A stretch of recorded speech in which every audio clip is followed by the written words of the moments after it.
BC సంఘాలకు కానీ నాయకులకు కానీ తెలియజేస్తా ఉన్నా. ఇది పేరు పెట్టి పిలవాల్సిన అవసరం లేదు. ఇది జాతీయ స్థాయిలో అనేక మంది అనేక రాష్ట్రాల ప్రముఖులు హాజరవుతారు. బెంగళూరుకు ఎంతో కష్టపడి ప్రయాసపడి ప్రతి నెలలో 3-4 ప్రోగ్రాంలు చేస్తూ ఉంటుంది ఈ సంఘం. మరి జాతీయ స్థాయిలో ఓ పెద్ద ఆ బాధ్యత కూడా మనం తెలంగాణ తీసుకోవాలని చెప్పి మరి తెలంగాణనే బాధ్యత తీసుకొని అన్ని బీసీ సంఘాలను దేశంలో ఉన్నటువంటి బీసీ ప్రముఖులను అందరినీ అక్కడ ఆహ్వానించి మరి బెంగళూరులో కార్యక్రమాన్ని నిర్వహిస్తాను.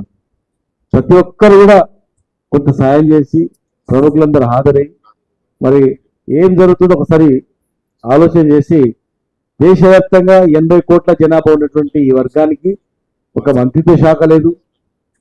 80 కోట్ల జనాభా ఉన్నటువంటి దేశంలో ఇంత పెద్ద జనాభా ఉన్నటువంటి వారికి చట్టసభలలో కరెక్టువంటి న్యాయం లేదు, ఉద్యోగాలలో సరిగ్గా న్యాయం లేదు. ఏ చూసినా ఉద్యోగాలు చూసినా అగ్రస్థానంలో జనాభా, కానీ ఉద్యోగాల్లో చిన్న అందరికన్నా కింది స్థాయిలో, ఫైనాన్షియల్గా చూస్తే ఆర్థికంగా కూడా అందరికన్నా కింది స్థాయిలో, ఇండస్ట్రీస్ చూస్తే చాలా నామమాత్రంగా 1 లక్ష కోట్ల కాంట్రాక్టు ప్రతి సంవత్సరం రాష్ట్రం నుంచి పోతే ఒక్కడు కూడా బీసీ సంబంధించిన ఒక చిన్న కాంట్రాక్ట్ ఉన్నాడు. అంటే ఆర్థిక వనరులు అక్కడనే, యూనివర్సిటీలు అక్కడనే, థియేటర్స్ అక్కడనే, అంటే ఆర్థిక మూలాలన్నీ కూడా అల్ప సంఖ్య గల వారి చేతులకి వెళ్ళినాయి. అధిక సంఖ్య జనాభా వాళ్ళు చేతులు బోజ్జోలో పెట్టుకొని అడుక్కున్నట్లు అనమాట. అంటే పరిపాలన ఓట్లేసి గెలిపించిన తర్వాత ఎవరే కానీ మాకు కూడా కొంత కావాలి అని అనుకుంటారు.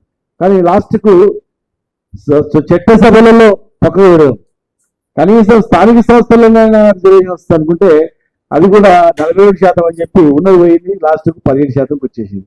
అంటే కొండనాలకి మందు పెడితే ఉన్ననాలు గూడిపోయినట్లు ఉందన్నమాట. అట్లా ఇన్నేళ్ళు వేసిన కాడికే ఉంది అంతే, ఒకటి ముందు కోతలేదు చేస్తుంది. ఇలా దక్షిణ భారతదేశంలో కొంత చైతన్యం ఉంది. మీరు చూడండి, కేరళలో చూడండి, ఎవరు ముఖ్యమంత్రులైనా ఓబీసీలే కేరళలో ముఖ్యమంత్రులు. కర్ణాటకలో చూడండి, ఎవరైనా కూడా కర్ణాటకలో ఓబీసీలే ముఖ్యమంత్రులు అవుతారు. గోవాలో చూడండి, తర్వాత అనేక రాష్ట్రాలు, కర్ణాటక, గోవా అన్ని రాష్ట్రాల్లో.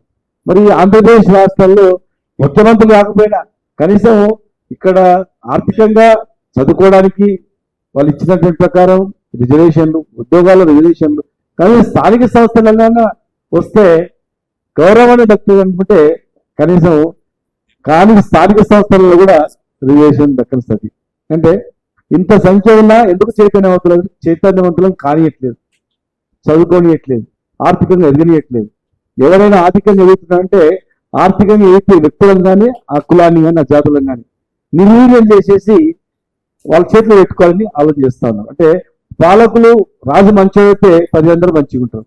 ఇక్కడ వ్యవస్థ అనేది తయారైపోయింది కనుక భవిష్యత్తులో ఖచ్చితంగా మేమున్నప్పుడు అధికారులు ఉన్నప్పుడు కనీసం హాస్టల్స్ లో ఏర్పాటు చేసుకున్నాం, 1000 హాస్టల్స్, తర్వాత గురుకులాలు ఏర్పాటు చేసుకున్నాం, తర్వాత ఇది ఆత్మగౌరవాలు ఇప్పించుకున్నాం. చిన్న చిన్న వృత్తులకు యాదవులకు గొర్రెలు ఇవ్వడం, గౌడ్లకు వైన్ షాపులు ఇవ్వడం, విషయ బ్రాహ్మణులకు రకరకాలు ఎంతో చేసుకోగలిగింది. కానీ రాను ఏమైపోతుందంటే మరి ఇచ్చిన అంతకన్నా ఎక్కువ చేస్తామని హామీ ఇస్తూ చేయట్లేదు. కనుక ఏ పార్టీ అధికారంలోకి వచ్చినా ఆ అధికారంలో ఉన్నటువంటి వాళ్ళు కానీ బయట వాళ్ళు కానీ కలిసికట్టుగా తన హక్కుల గురించి పోరాటం చేసినప్పుడు మాత్రమే సాధించుకోగలుగుతాం. కనుక దయచేసి ఈ సెమినార్కు ఆల్ ఇండియా సదస్సుకు వచ్చి దేశంలో ఏ స్థితిగతులు ఉన్నాయి, దేశంలో స్వాతంత్రం వచ్చి ఇన్ని సంవత్సరాలైనా 80 సంవత్సరాలుగా వస్తున్నా ఎందుకు మనకు ఒక చిన్న మంత్రిత్వ శాఖ లేదు, బడ్జెట్లో ఎందుకు కేటాయింపు లేదు, ఉద్యోగాల్లో ఎందుకు రిజర్వేషన్ లేదు, ప్రమోషన్లో ఎందుకు రిజర్వేషన్ లేదు, ఎందుకు అన్యాయం జరుగుతా ఉంది, ఎక్కడ లోపం ఉంది, పాలక లోపమా మన ప్రజల లోపమా? మరి ప్రజల లోపం అయితే మనం ఏం చేయాలి, పాలక లోపం అయితే అది ఏం చేయాలి, దృష్టి పెట్టాల్సిన అవసరం ఉంది.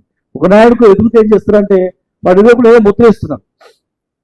ఇప్పుడు మున్సిపాలిటీలో ఏముంటారంటే ఒక కుక్కని చంపాలంటే అరే పిచ్చిదే ఇస్తారా కుక్క అని ఇస్తారు, అనగానే అందరూ కుక్కని పట్టిస్తారు, మున్సిపాలిటీ ఇంట్లో పట్టిస్తారు, అదే పిచ్చిదే ఇస్తుందంట చెప్పలేవరనైనా ఎందుకు అని చెప్పేసి. అంటే ఒక ముద్ర వేసి చంపేస్తారు. అట్లా రాజకీయం కూడా ఒక వ్యక్తి ఎదుగుతున్నాడంటే అరే దమ్ము ఉంది, ధైర్యం ఉంది, శక్తి ఉంది, వీడు ఎక్కడ పోతున్నాడేమో ఒక ముద్ర వేయాలి, ముద్ర వేసి ఆయన్ని అనుదొక్కాలి. అలాంటివి జరుగుతూ ఉన్నాయి. కనుక దీని ఈ రోజుల్లో వెనుకటి రోజులు జరిగిపోయింది, కానీ ఇక ముందు రోజుల్లో అది జరగడానికి అవకాశం లేదు. సంఘాలు యాక్టివేట్ అయినాయి, అందరూ యాక్టివేట్ అయినారు. కనుక ఒక కులానికి పరిమితం కాకుండా అరే మనందరం ఒక్కటే అనేటువంటి భావంతో కలిసికట్టుగా ఒకరికొకరు మ్యూచువల్ అండర్స్టాండింగ్తో అందరు ఎదిగినట్లయితే రాజకీయంగా గౌరవం దక్కితేనే రాజకీయంగా మన స్థానం ఉంటేనే గౌరవం ఉంటుంది, గుర్తుపెట్టుకోండి. ఇలా అంబానీ గానికి తర్వాత వాడు టాటా గానికి బిర్లా గానికి మస్తు పైన ఎవరు లెక్క చేయడు. సర్పంచ్ అంటే వాడు ఊర్లో కోటీశ్వరుడా, సర్పంచ్కున్న గౌరవం ఎవరికి ఉండదు, ఎమ్మెల్యేకున్న గౌరవం ఎవరికి ఉండదు, మంత్రికున్న గౌరవం ఎవరికి ఉండదు. కనుక అధికారంలో ఉండడమే ప్రధాన ఎజెండా పెట్టుకోవాలి అందరూ కూడా. అధికారంలో ఉంటేనే ఆ కులానికి ఆ జాతికి గౌరవం ఉంటుంది. లేకపోతే కోటీశ్వరుడైనా గవర్నమెంట్ పనులు ఏం చేయాలి, ఎమ్మెల్యే ఎదుర్కోవాలి. ఓ భూముల పంచాయతీ ఆడికే పోవాలి. మరి అదే పని చూస్తున్నారు, భూముల పంచాయతీ ఏం చేస్తారు, 30% ఇస్తామని అడుగుతారు. 30% భూమి గుంజుకొని ఇస్తారు. వాళ్ళేమో రాజులు, మనం పంచాయతీ ఎంతేమో మనం రౌడీలము, గుండాలము, లేకపోతే మనకు రకరకాలుగా బుద్ధి వేస్తారు.